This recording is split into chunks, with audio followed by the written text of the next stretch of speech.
Business करायचा असेल तर तुम्हाला फक्त आकड्यांचा खेळ प्रॉपर जमला पाहिजे.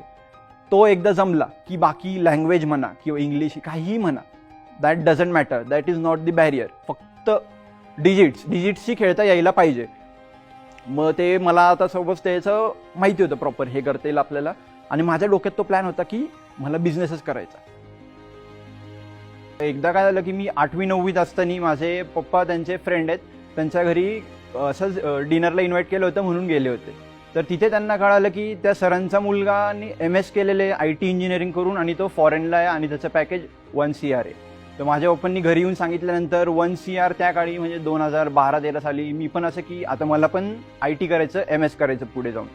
ते सगळं झालं. मग ITची तयारी चालू झाली. त्यावेळेस मला थोडं कन्फ्युजन व्हायला लागलं की म्हणजे पहिल्यापासून असं होतं की कम्प्युटर सायन्स किंवा IT करायचं आणि MSला जायचं.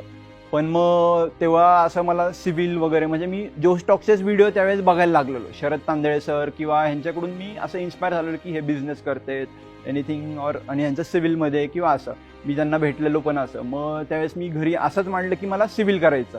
मग आता सिव्हिलला एवढं असं काही हे नाही आहे बाहेरनं की लोक बोलतात सिव्हिलला स्कोप नाही आहे किंवा सिव्हिलला कोण जातं, ज्यांना मार्क्स चांगले नाही आहेत ते जातं. तुला एवढे 160 मार्क्स आहेत तर तुला गव्हर्नमेंट कॉलेज भेटेल, PICT कॉलेज भेटेल, हे भेटेल ते भेटेल. मग त्या प्रेशर म्हणजे त्यावेळेस असं झालेलं की मी फुल कन्फ्यूज होतो आणि घरचे पण कन्फ्युजनमध्ये होते कारण की घरच्यांना प्रॉपर नॉलेज नव्हतं आणि घरच्यांना बाहेरच्यांनी सांगितलेलं होतं की सिव्हिलला स्कोप नसतो. मग घरचे पण IT म्हणजे त्यावेळेस लिटरली असं झालेलं की मला स्पॉट राऊंडला CUEP आणि VJTI. मग मी आणि मम्मी VJTIला गेलेलो मुंबईला आणि स्पॉट राऊंडला मला सिव्हिल भेटलं असतं. पण मला असं म्हणजे घरून ऑर्डर होत्या की सिव्हिल घ्यायचं नाही, करायचं तर IT किंवा कॉम्पच करायचं. आणि त्यावेळेस मी असं म्हणजे माझ्यासमोर असं सिव्हिल भेटताना मला घेता नाही आलं ते. मग मी असं ठरवलं की ठीक आहे आत्ताचा टाईम जाऊन द्या पण मी सिव्हिलच करणार पुढे जाऊन. घरी येऊन काही सांगितलं नाही, काय नाही, IT करायला लागलो नॉर्मल एवढे दिवस. मग मला असं हे व्हायचं की त्यात मी म्हणजे आता आपण असतो जनरली कोणाचा फॅन असतो की कोणाला तरी फॉलो करत असतो, ते जे बोलतील ते. तर मी जसं अजिंक्य रहाणे सरांना फॉलो करतो एकदम फॅन. त्यांची एक असं इंटरव्ह्यू होतं पुण्यात. तर त्यावेळेस त्यांनी हे केलेलं की जर तुम्हाला कुठल्या गोष्टीत इंटरेस्ट नसेल तर ती गोष्ट न केलेलीच बरी. म्हणजे आता मी सांगतोच पण नॉर्मल पण आताच्या पालकांना किंवा मुलांना तेच सांगतोय की जर तुम्हाला इंटरेस्ट नसेल तर पहिल्यापासून ते करणं शक्यतो टाळा. मग मी ते त्यांचं वाक्य हे केलं. पण आता मला घरचे काही स्विच करू म्हणजे मी बोलायचं की रिपीट करायचं आणि मला CUEP किंवा VJTIमध्ये जायचं आणि सिव्हिल घ्यायचं. घरचे काय ऐकत नव्हते. मी थोडं ॲनालिसिस केला. मी त्यावेळेस असं की मोठ्या लोकांना जाऊन भेटायचं बिझनेसमॅनला घरी न सांगता. म्हणजे आता सचिन घायाळ सर झाले जे CA ज्यांनी स्वतः साखर कारखाना विकत घेतलाय. त्यांचे बाबा ज्या कारखान्यात काम करायचे तोच साखर कारखाना त्यांनी विकत घेतलेला. त्यांना जाऊन भेटलो. शरद तांदळे सरांना भेटलेलो. मग बोलण्यातून एकंदरीत असं आले की मला इंजिनिअरिंगमध्येच इंटरेस्ट नाही आहे, हे माझ्या पण लक्षात आलं नंतर. मग मी आता तर घरी बोलू शकत नाही. घरी बोललं तर घरचे कसे की अरे आम्ही म्हणजे प्रोफेसर आहे, आता आमची इज्जत घालणार का, तू प्लेन सायन्स करणार का, हे करणार का.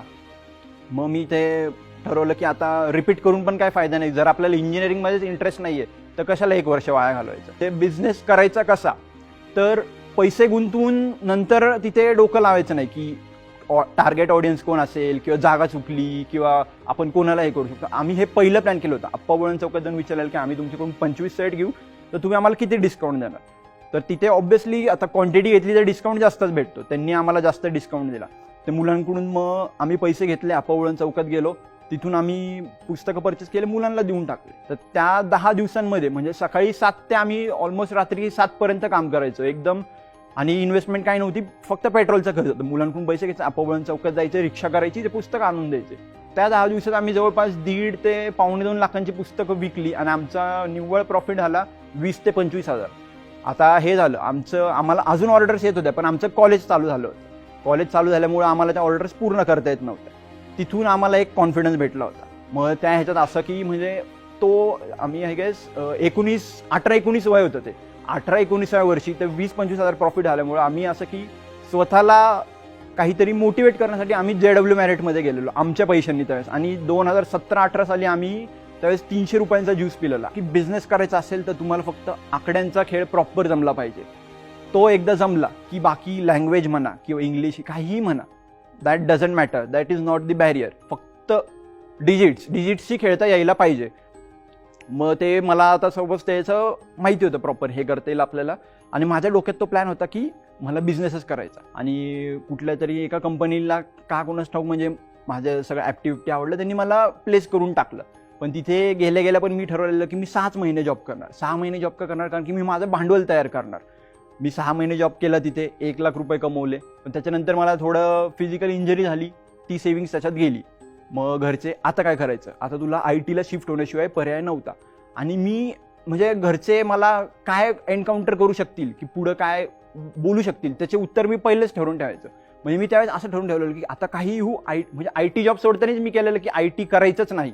10 मे 2022ला माझं कंपनी स्टार्ट झालेली. आता येणाऱ्या महिन्यात त्याला 1 वर्ष होईल. म्हणजे जवळपास 1 वर्षाच्या आत माझ्याकडे 1.5 ते 2.25 कोटींचे काम आहेत आणि मी 40 ते 45 लोकांना आजपर्यंत एका दिवसाचा का होईना रोजगार दिलेला आहे. आता ह्या सगळ्यात म्हणजे इंजिनिअरिंगमध्ये मग मी काय केलं, मी टाइमपास केला का नाही, मी काय करत राहिलो, नेटवर्क करत राहिलो की ह्यांच्यासोबत फ्रेंडसोबत ते फ्रेंड्स आज मला कामं येत आहेत. तर ते असं म्हणजे लिटरली माझ्या फिमेल फ्रेंड्स पण म्हणजे परिणिता जेजुरकर मला त्या बिल लिहून देण्यात किंवा रश्मीचं सांगायचं बोललं तर ती मला उधारी पैसे देते आणि तिचे पप्पा तिच्या अकाउंटवरती चेक ठेवत असतात की ही कुठे कुठे खर्च करते. तर तिच्या पप्पांना कळू नये की तिने एका मेल फ्रेंडला पैसे दिलेत म्हणून ती फिमेल फ्रेंडच्या नावाने जीपेवर करते की साक्षीला दिले और अवनीला दिले, असं करून म्हणजे फिमेल फ्रेंड्सनी पण मला मदत केलेली आणि त्यामुळे मी आज इथे.